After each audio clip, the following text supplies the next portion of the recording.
السلام علیکم جی، unique راویین institute کے پلیٹ فارم سے عبید الرحمن آپ سے مخاطب ہوں۔ آج ہمارا لیکچر جو ہے وہ سال دوم کے سبق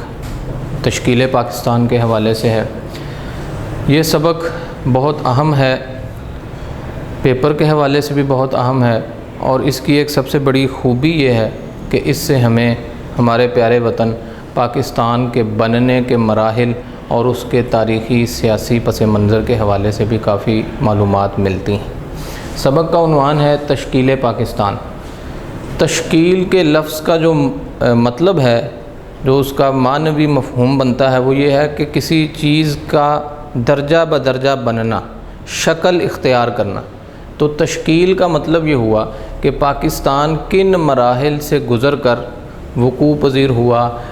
جو ہے وہ ظہور پذیر ہوا، وہ سارے مراحل جو ہیں وہ ہمارے سبق کا موضوع ہے، تشکیل پاکستان۔ اس سبق کے مصنف میاں بشیر احمد ہیں،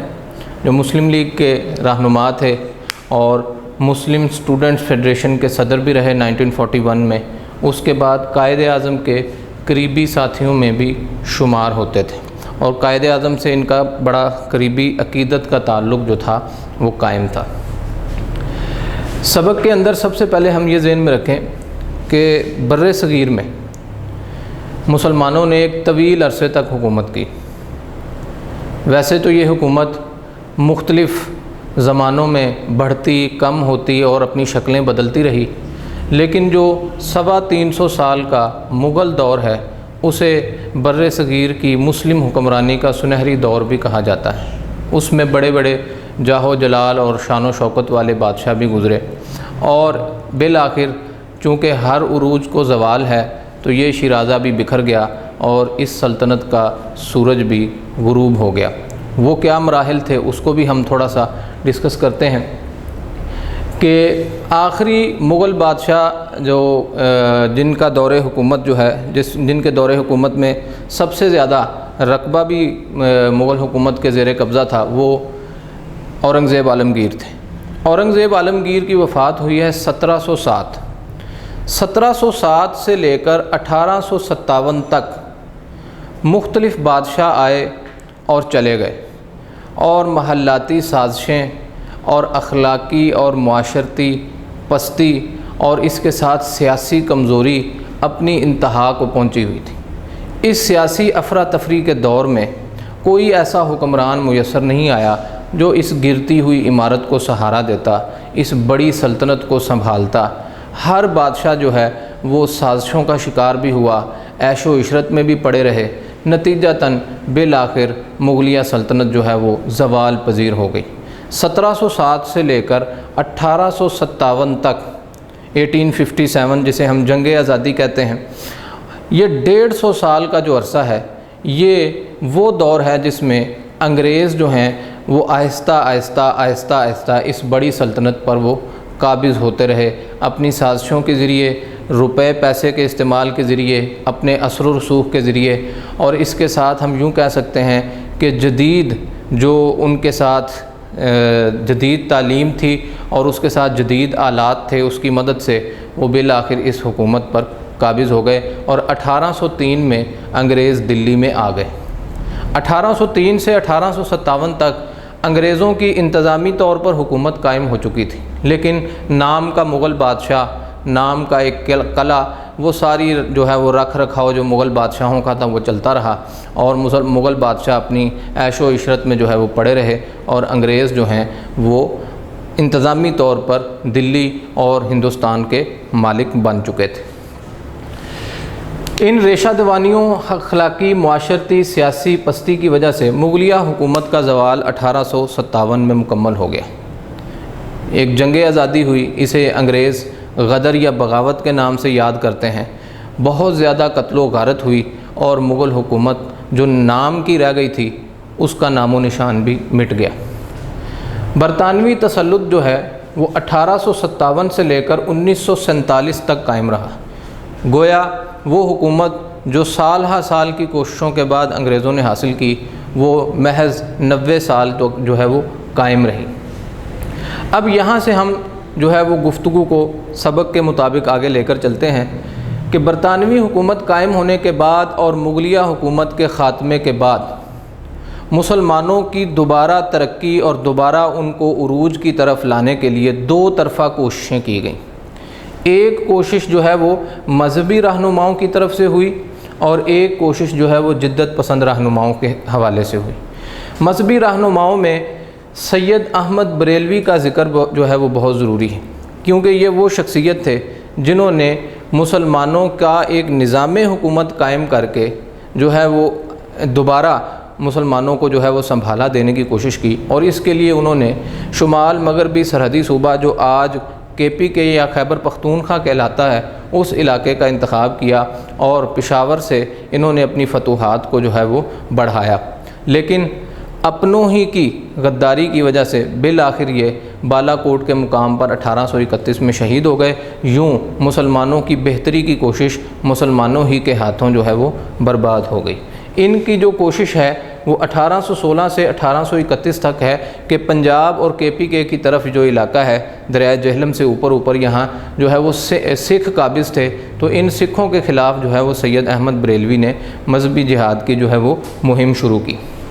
اس کے ساتھ کتاب میں حاجی شریعت اللہ جو صوبہ بہار کے رہنے والے تھے ان کی فرائضی تحریک کا ذکر ملتا ہے۔ فرائضی تحریک حاجی شریعت اللہ نے اس لیے شروع کی کہ مسلمانوں کو فرض عبادات کی طرف جو ہے وہ لایا جائے، وہ فرض عبادات کی ادائیگی کو جو ہے وہ اپنا معمول بنا لیں، اور ہو سکتا ہے کہ دین کے اس راستے سے وہ دوبارہ عروج کا کوئی راستہ تلاش کر لیں۔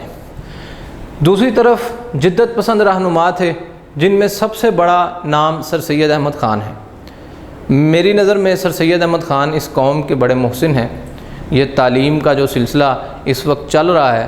اس کی بنیاد رکھنے والے جو ہیں وہ سر سید احمد خان تھے ہمارے لیے،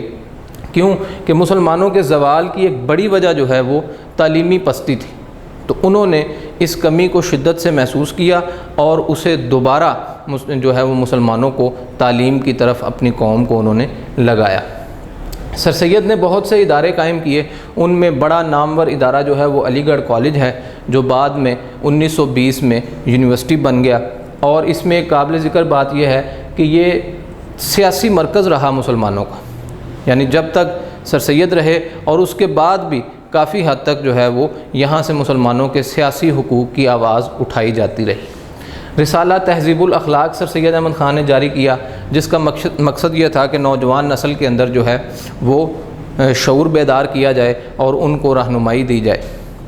اسباب بغاوت ہند بھی سر سید احمد خان کا رسالہ ہے جو ایک ان کی بڑی خدمت شمار ہوتی ہے کہ اس رسالے میں انہوں نے ان تمام وجوہات سے پردہ اٹھایا جس کی وجہ سے انگریزوں اور مسلمان قوم کے درمیان دوریاں پیدا ہوئیں، انگریزوں کا رویہ مسلمانوں کے ساتھ سخت ہوا، اور اس رسالے کے آنے کے بعد انگریزوں کو سر سید نے بڑے دلائل کے ساتھ ان کی غلطی کا احساس دلایا، اور یوں انگریزوں اور مسلمان قوم کے درمیان جو خلیج تھی اس کو کم کرنے میں بڑی مدد ملی۔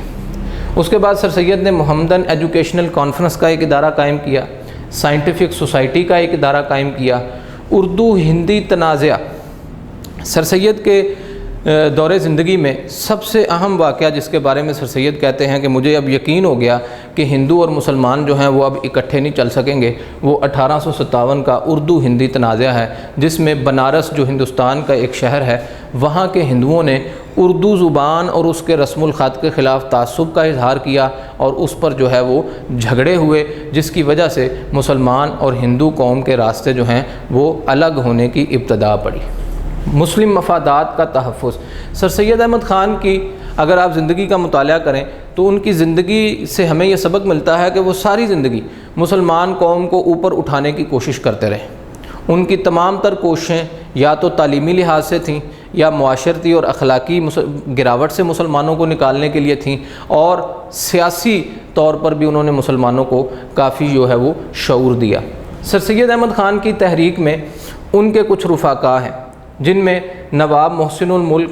وقار الملک، مولانا الطاف حسن حالی، مولوی نذیر احمد، علامہ شبلی اور امیر علی۔ ان میں کچھ حضرات ایسے ہیں جنہوں نے سیاسی خدمات انجام دیں، کچھ لوگوں نے ادبی خدمات انجام دیں، اور امیر علی نے دی اسپرٹ آف اسلام ایک کتاب لکھ کر مغربی حلقوں میں، علمی حلقوں میں اسلام کی وقت پیدا کی۔ تو سر سید احمد خان وہ شخصیت ہیں جنہوں نے مسلمانوں کو غلامی اور پستی کے اس گڑھے سے نکالنے کی شعوری کوشش کی، اور اپنی وفات تک وہ اس کوشش میں جتے رہے، اور ان کی وفات تک مسلمان جو ہیں وہ جاگ گئے اور اس خواب غفلت سے باہر آ گئے جس میں یہ صدیوں سے پڑے ہوئے تھے۔ تو گویا ہم یہ بھی کہہ سکتے ہیں کہ پاکستان کا قیام جن لوگوں نے کیا اور جن اداروں سے وہ لوگ ہمیں میسر آئے، اس کی کہیں نہ کہیں اس کا جو تعلق ہے وہ سر سید احمد خان کی ذات کے ساتھ جڑتا ہے۔ دوسری طرف مذہبی تعلیم کے دو بڑے ادارے ہیں جن کا ہندوستان کی تاریخ میں بڑا نمایاں مقام ہے۔ ایک ندوۃ العلماء ہے جو علامہ شبلی کا قائم کردہ ادارہ ہے، اور دوسرا تھا دارالعلوم دیوبند۔ دارالعلوم دیوبند جو ہے وہ قدیم طرز تدریس پر مذہبی علوم کو پڑھانے کا ایک ادارہ قائم کیا گیا، اور ندوۃ العلماء میں قدیم اور جدید دونوں جو ہے وہ اسکول آف تھاٹس کو لے کر چلے گئے، اور دونوں طرز تدریس کو اپنایا گیا۔ جدید مضامین بھی پڑھائے جاتے رہے اور اس کے ساتھ قدیم مضامین کی جو ہے وہ ساتھ تدریس کی گئی۔ بہت شکریہ جی۔